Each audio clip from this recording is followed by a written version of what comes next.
from the Lakeside Newsroom of the Henrico Citizen, your hometown news source since 2001. This is the Henrico News Minute with publisher Tom Lapis.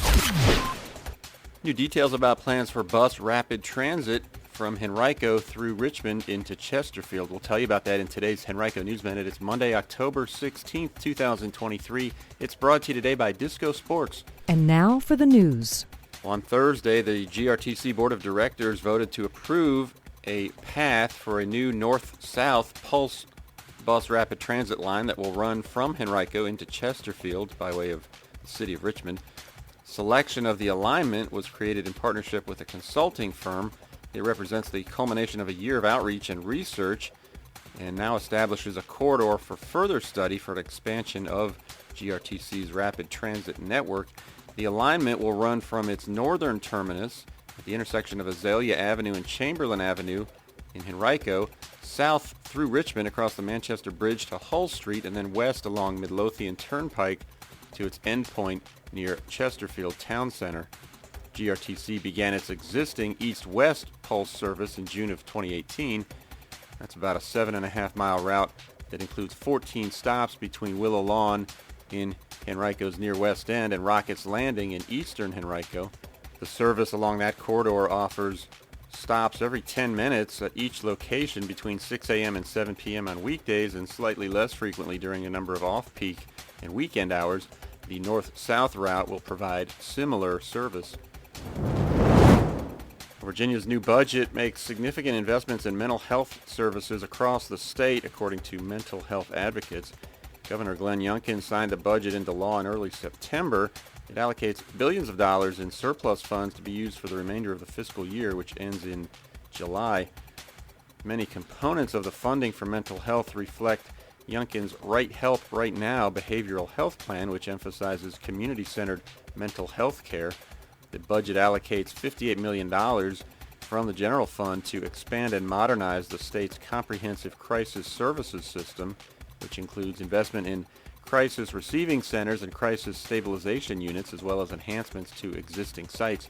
You can read much more about this topic right now on our website, henricocitizen.com.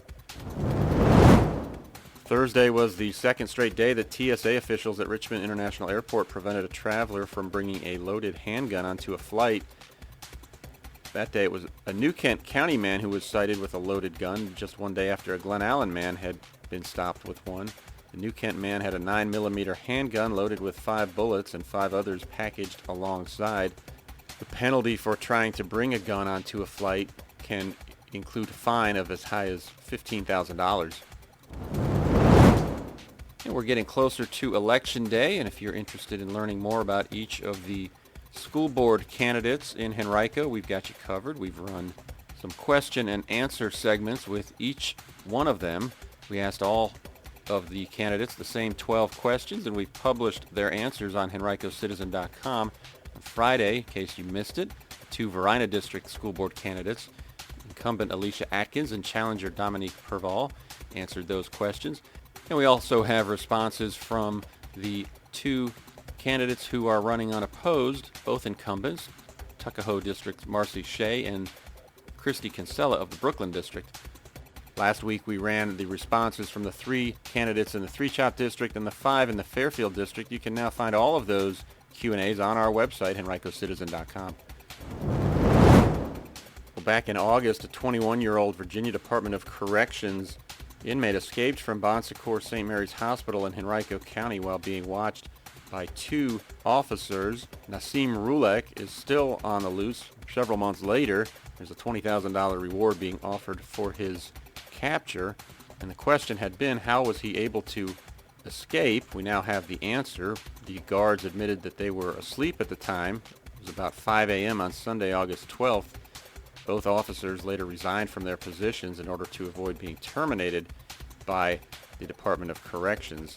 The new details came from the department last week. Rulak is described as a 5'8" black man who weighs about 225 pounds, has brown eyes and several distinctive tattoos, including one on his chest that reads Marie, one on his left arm that reads R.I.P. Ish, and one on his right cheek that reads Cutthroat.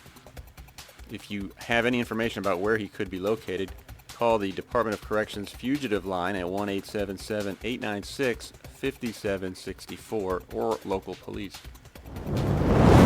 Fall sports are back, and Disco Sports is your locally owned source for everything you need to get on the field. Save 15% when you buy at least 3 soccer items. Save on all your 2024 baseball and softball equipment needs, or pick up some new pickleball paddles.